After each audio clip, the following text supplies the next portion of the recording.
प्रदेशवासियों को सीएम धामी की सौगात। विभिन्न विकास योजनाओं की वित्तीय स्वीकृति। राज्य में कुल 72 करोड़ 62 लाख रुपए की स्वीकृति।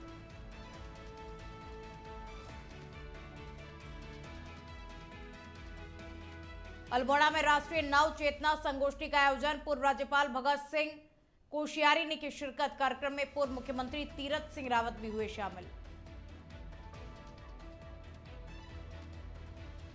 हल्द्वानी तहसील कार्यालय में कमिश्नर दीपक रावत ने किया निरीक्षण। सामने आई प्रशासनिक व्यवस्थाओं की कमी, अधिकारियों को लिया आड़े हाथों।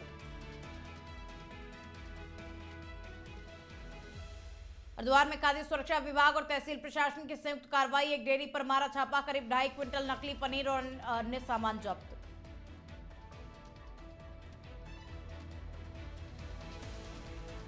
उधम सिंह नगर में छात्र संघ चुनाव के दौरान फायरिंग। प्रत्याशी नगेंद्र गंगवार के समर्थक को लगी गोली। विपक्षी उम्मीदवार पर लगाया आरोप।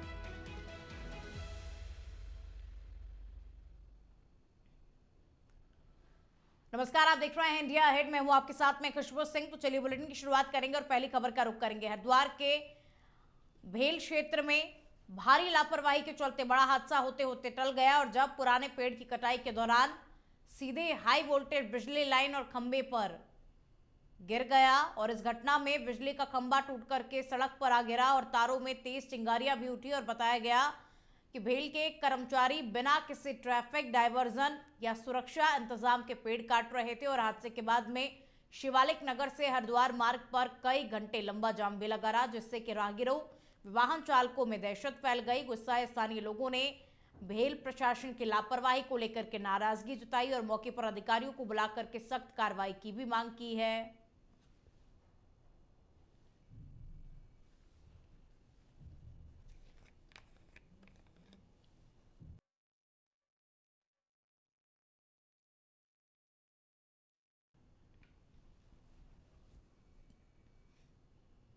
तो हाई वोल्टेज बिजली लाइन और खंबे पर पुराना पेड़ गिर गया, जिसकी वजह से जाम जैसी स्थिति भी पैदा हो गई। स्थानीय लोगों ने काफी इसको लेकर के विरोध जताया और कहा कि सख्त से सख्त कार्रवाई होनी चाहिए इस मामले में, क्योंकि बिना किसी ट्रैफिक डायवर्जन के इस तरीके से अंधाधुंध पेड़ों की कटाई की जा रही है।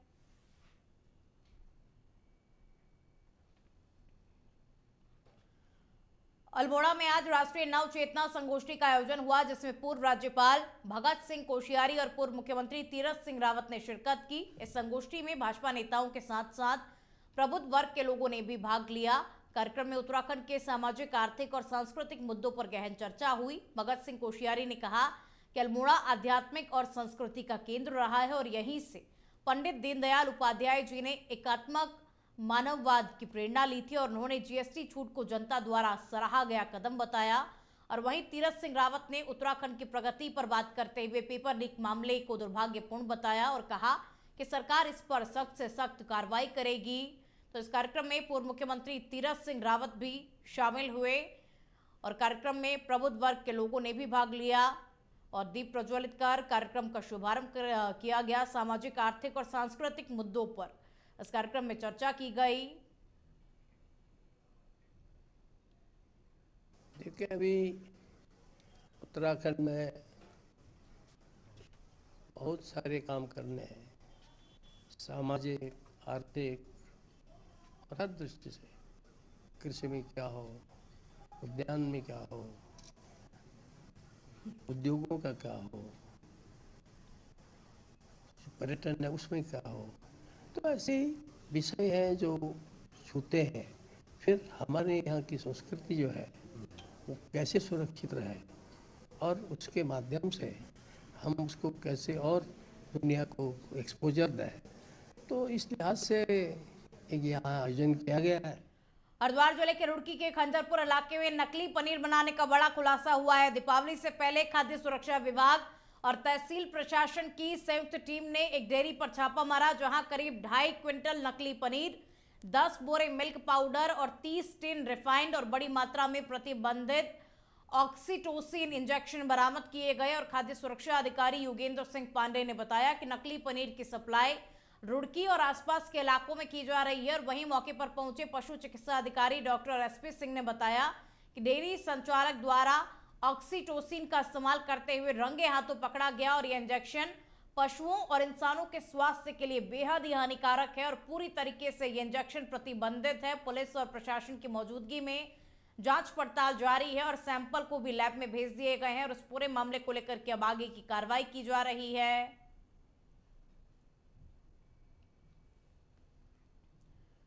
हरिद्वार में सड़क दुर्घटनाओं को रोकने और दोपहिया वाहन चालकों को हेलमेट पहनने के लिए प्रेरित करने के उद्देश्य से परिवहन विभाग ने नो हेलमेट नो पेट्रोल अभियान की शुरुआत की है और इस अभियान के तहत सिडकुल क्षेत्र के 4 पेट्रोल पंपों पर विशेष निगरानी शुरू की गई है, जहां बिना हेलमेट पहने दोपहिया चालकों को पेट्रोल नहीं दिया जाएगा। सहायक संभागीय परिवहन अधिकारी निखिल शर्मा ने बताया कि ये कदम सड़क सुरक्षा को बढ़ावा देने और लोगों में जागरूकता लाने के लिए उठाया गया है। पेट्रोल पंप संचालकों को सख्त निर्देश दिए गए कि वो नियमों का पालन सुनिश्चित करें ताकि इससे सड़क हादसों में कमी आ सके।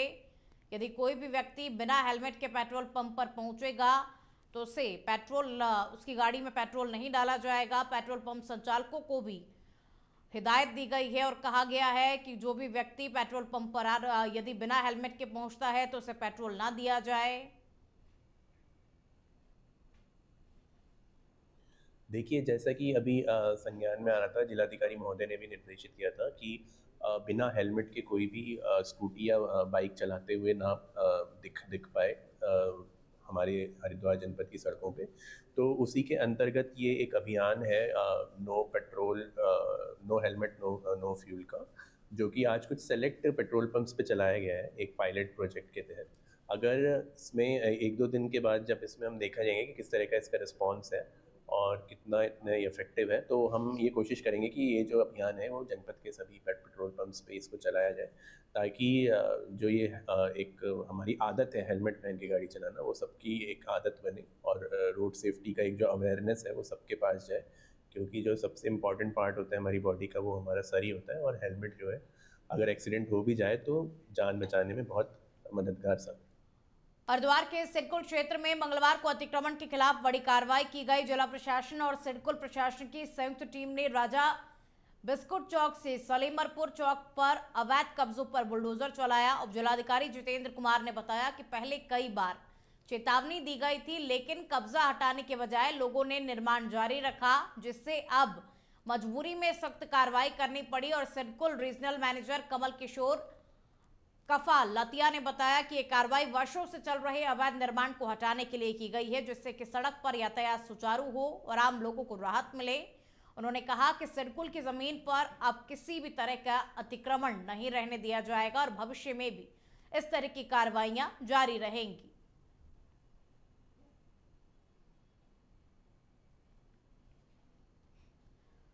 और अब खबर हरिद्वार से है, जहां जीएसटी बचत उत्सव के तहत भाजपा नेता व्यापारियों के बीच जाकर उन्हें नए जीएसटी सुधारों के बारे में जानकारी दे रहे हैं। और हरिद्वार में विधायक मदन कौशिक ने भी चंद्राचार्य चौक पर दुकानदारों और आम ग्राहकों से बातचीत कर उन्हें नई जीएसटी बदलाव के बारे में जानकारी दी और जागरूक किया। और इस दौरान हरिद्वार की मेयर किरण जैसल और अन्य भाजपा नेता भी मौजूद रहे। विधायक मदन कौशिक ने कहा कि प्रधानमंत्री नरेंद्र मोदी के पत्र को लेकर व्यापारियों के बीच में जा रहे हैं और हरिद्वार में भी तमाम स्थानों पर ये जागरूकता अभियान चलाया जा रहा है। उन्होंने कहा कि जीएसटी स्लैब में बदलाव को लेकर के व्यापारियों में खासा उत्साह देखने को मिल रहा है। जीएसटी में जो एक बहुत बड़ा बदलाव आया है स्लैब में, मैक्सिमम चीज़ें 5% पे आ गए हैं जो कंज्यूमर आइटम है। 5% में आने के कारण सभी चीज़ों के दाम में गिरावट आई है, कम आए हैं। वही जागरूकता अभियान आज हम यहाँ मार्केटों में चला रहे हैं और रोजाना ये अभियान हमारा चलेगा। आज हमने चंद्राचार्य चौक पर चलाया है, कल में ऐसे, और ये पूरे देश भर में है। व्यापारी बड़े प्रसन्नचित हैं, सब कह रहे हैं कि इसके कारण अभी उन्होंने कहा कि जो त्योहारों पर हमारी बिक्री बढ़ी हुई है और आम उपभोक्ता भी कहते हैं कि हाँ, इससे हमें बड़ा लाभ मिलेगा। व्यापारियों को बीच में जाकर यह पत्र दे रहे हैं, जिससे कि हमारे आने वाले उस टाइम में हमारे व्यापारियों को और हमारे ग्राहकों को इसका लाभ होगा। तो मैं भारतीय जनता पार्टी के द्वारा हम ये अभियान चला रहे हैं, घर व्यापारियों को जाके ज्ञान पत्र दे रहे हैं और उनको इस बारे में बता रहे हैं। तो मैं यही कहूँगी कि हमारे नरेंद्र मोदी प्रधानमंत्री जी ने बहुत अच्छा कार्य किया है, मैं उनके लिए हार्दिक शुभकामनाएं। हल्द्वानी तहसील कार्यालय में कुमाऊं कमिश्नर दीपक रावत ने निरीक्षण किया, जिसमें प्रशासनिक व्यवस्थाओं की कमी सामने आई। तहसीलदार पटवारी और अमीन सहित अधिकारी लंबित मामलों की सही जानकारी नहीं दे पाए, जिससे कमिश्नर ने कड़ी फटकार लगाई। तहसील परिसर की पार्किंग में अव्यवस्था, गंदगी और खराब शौचालयों पर भी कमिश्नर ने नाराजगी जताई। सुधार के लिए तत्काल आदेश दिए और कोर्ट रूम में लंबित मामलों और बकायेदारों की सूची संबंधी जानकारी संतोषजनक नहीं मिलने पर कमिश्नर ने पत्रावलियों के रखरखाव को असंतोषजनक बताया। उन्होंने 3 महीने में सभी लंबित मामलों का निस्तारण करने का निर्देश दिया और चेताया कि यदि ऐसा नहीं हुआ तो जिम्मेदार अधिकारियों के खिलाफ कड़ी से कड़ी कार्रवाई की जाएगी। इंस्पेक्शन हैं 2 तरह के, एक तो औचक होते हैं जो कभी कभी हम करते रहते हैं, और कुछ ऐसे इंस्पेक्शन होते हैं जो पहले से डिफाइंड हैं, जो रेवेन्यू मैनुअल के तहत हमें करने हैं। तो कमिश्नर को भी 3 साल में एक बार एक तहसील को देखना होता है। उस क्रम में ये इंस्पेक्शन आज मेरे द्वारा किया गया। इसमें कुछ तो गंभीर खामियां हैं, जैसे एक तो 143 की जो रिपोर्ट्स लगनी है उसका रखरखाव ठीक से नहीं है। और भी मुझे पता चला कि बहुत सी जो फाइलें हैं ये एसके के कक्ष में तो लंबित ही, इनका कहना है कि इसमें से 25-26 फाइलें इनके घर पे भी हैं, तो उनको भी। हरिद्वार के रुड़की क्षेत्र में बरसात के दौरान क्षतिग्रस्त हुई सड़कों की मरम्मत कार्य तेजी से शुरू हो गया है और विधायक प्रदीप बन्ना ने खुद मौके पर पहुंचकर के निर्माण कार्यों का निरीक्षण किया और अधिकारियों को गुणवत्तापूर्ण काम करने के निर्देश दिए। उन्होंने कहा कि मुख्यमंत्री पुष्कर सिंह धामी के साथ मिलकर जनता से किए गए वादों को समय पर पूरा करना उनकी पहली प्राथमिकता है और विधायक ने भरोसा दिलाया कि दीपावली तक रुड़की की सभी सड़कों को गड्ढा मुक्त और ग्रीन क्लीन सिटी के मॉडल पर तैयार किया जाएगा। बन्ना ने कहा कि क्षेत्र के विकास में कोई भी समझौता नहीं होगा और जहां जरूरत होगी वहां नए प्रोजेक्ट लाकर रुड़की को एक आधुनिक और सुसज्जित शहर बनाया जाएगा। देखिए, इस बार आपने देखा आपदा की स्थिति के रूप में बारिश आई और अतिवृष्टि हुई है, और मैं समझता हूँ कि अब बारिश रुक गई है और बारिश कल भी हम लोग कह चुके हैं, तो तुरंत ही पैच वर्क स्टार्ट करा दिया गया है और सड़कों की मरम्मत स्टार्ट हो गई है। जहाँ बहुत अधिक समस्या है वहाँ पे भराव करा के और तुरंत सड़क बनाई जा रही है। रामनगर कचहरी रोड आज शुरुआत कर दी गई है और भराव का कार्य शुरू हो गया। मैं समझता हूँ कि 1 हफ्ते के अंदर सड़क बनकर तैयार हो जाएगी और जो नाला है उसकी मरम्मत भी कराई जाएगी और पानी निकासी का भी इंतजाम किया जाएगा। देखिए, इस बार वक्त तो चला एक छोटे से ब्रेक का, देखते रहिए इंडिया है।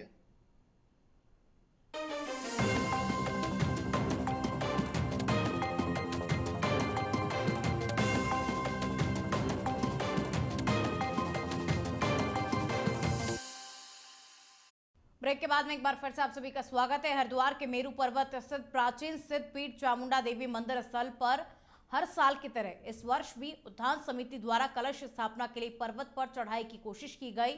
इस दौरान समिति के भक्तगण कलश लेकर के पैदल पर्वत चढ़ने पर अड़े रहे, लेकिन वन विभाग की टीम ने सुरक्षा का हवाला देते हुए उन्हें बीच रास्ते में रोक दिया, जिससे कि दोनों पक्षों में कहासुनी हो गई। हालांकि बाद में आपसी बातचीत से मामला शांत हुआ और मंदिर समिति के सचिव सुनील शर्मा ने तीर्थ की परंपरा निभाने की बात कही और वहीं रेंजर विनेश बहुगुणा ने सुरक्षा और पर्यावरण संरक्षण को प्राथमिकता देने की बात कही।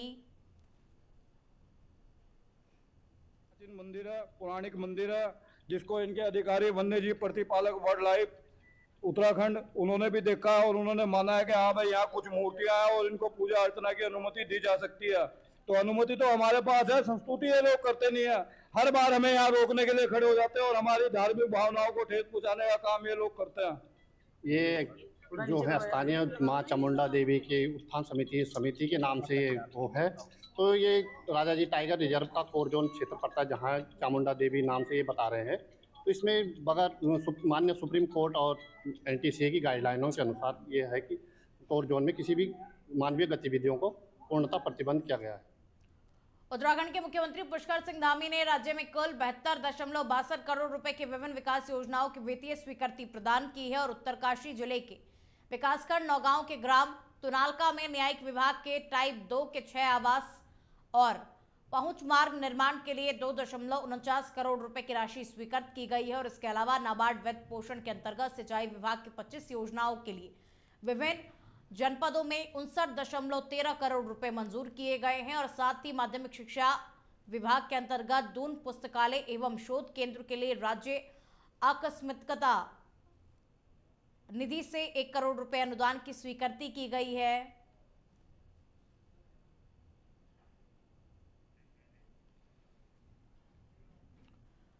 अब खबर नैनीताल से है, जहां लालकुआ कोतवाली क्षेत्र में महेश जोशी की मौत ने पूरे इलाके में सनसनी फैला दी है और मृतक के बेटे विनय जोशी के अनुसार 20 सितंबर को उनके पिता लालकुआ परिसर की पार्किंग में गए थे, जहां उन्होंने जहरीला पदार्थ खा लिया। तबीयत बिगड़ने पर उन्हें निजी अस्पताल ले जाया गया, लेकिन इलाज के दौरान उनकी मौत हो गई और मौके से पुलिस को एक सुसाइड नोट मिला है, जिसमें लालकुआ की पटवारी पूजा रानी को आत्महत्या का जिम्मेदार ठहराया गया। सुसाइड नोट में लिखा गया कि पूजा रानी ने मृतक को काफी परेशान किया और उनके मरने के बाद उन्हें इंसाफ दिलाया जाए। घटना के बाद ग्रामीणों में गुस्सा फैल गया और उन्होंने अधिकारी को निलंबित कर गिरफ्तारी की मांग की और फिलहाल पुलिस पूरे मामले को लेकर के जांच पड़ताल कर रही है।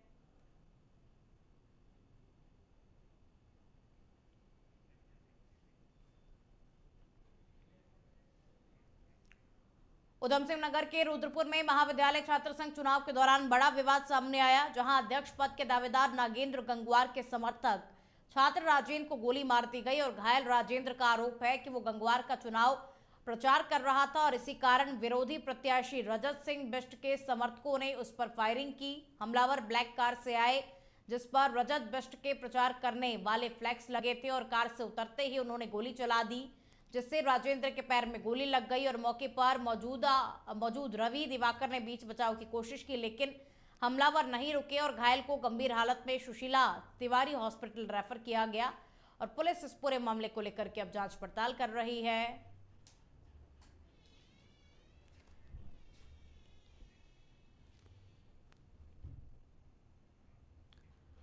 अब खबर देहरादून से है, जहां डोईवाला के शहीद दुर्गा मल राजकीय स्नातकोत्तर महाविद्यालय में छात्र संघ चुनाव की प्रक्रिया शुरू हो गई है और एनएसयूआई ने अध्यक्ष पद पर गौरव सिंह बिष्ट को मैदान में उतारा, जबकि एबीवीपी ने अमित कुमार को उम्मीदवार बनाया है और दोनों छात्र संगठनों ने अपने अपने पूरे पैनल के साथ चुनावी जंग का आगाज कर दिया है। और चुनावी अधिकारी डॉक्टर एस बलूरी ने बताया कि चुनाव की अधिसूचना जारी होने के साथ प्रक्रिया शुरू हो गई है, जो कि 27 तारीख को परिणाम आने तक जारी रहेगी और आज से नामांकन प्रक्रिया शुरू हो रही है और इस बार 2 पद छात्राओं के लिए आरक्षित किए गए हैं, जिससे महिला प्रतिनिधित्व को बढ़ावा मिलेगा।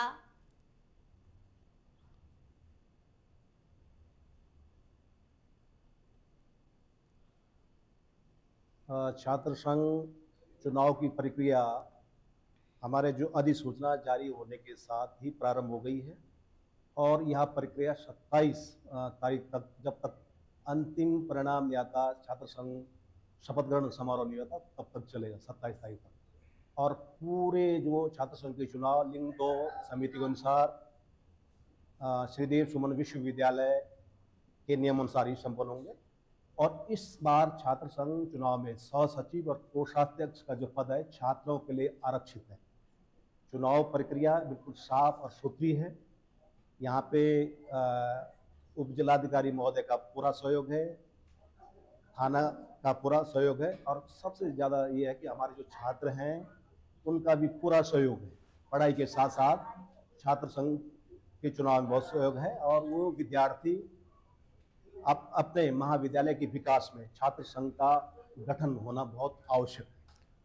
अब खबर हरिद्वार के रानीपुर से है, जहां गांव रावली महदूद में रविदास मंदिर प्रांगण में टाइल्स लगाने का निर्माण कार्य शुरू हो रहा है और बीजेपी विधायक आदेश चौहान ने मंदिर प्रांगण में लगने वाली टाइल्स निर्माण कार्य का उद्घाटन किया और साथ ही विधायक आदेश चौहान ने ग्रामीणों की जन समस्याओं को भी सुना, समस्याओं के जल्द ही समाधान करने का भरोसा दिलाया। सेवा पखवाड़ा पर बीजेपी विधायक ने बताया कि आने वाले समय में ग्रामीणों के लिए शिविर कैंप का आयोजन किया जाएगा और साथ ही स्वास्थ्य से संबंधित ग्रामीणों के रोगों की जांच के लिए एक कैंप भी आयोजित किया जाएगा।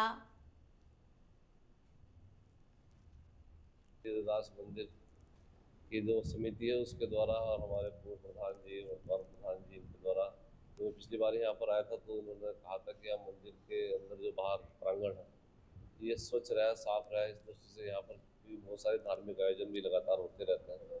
तो उन्होंने टाइल्स लगाने की बात रखी थी, तो मैंने उस समय कह दिया था तो थोड़ा प्रक्रिया में जितना समय लगता है उसके बाद आज यहाँ मंदिर प्रांगण में ब्लॉकिंग टाइल्स लगाने का काम शुरू हुआ है।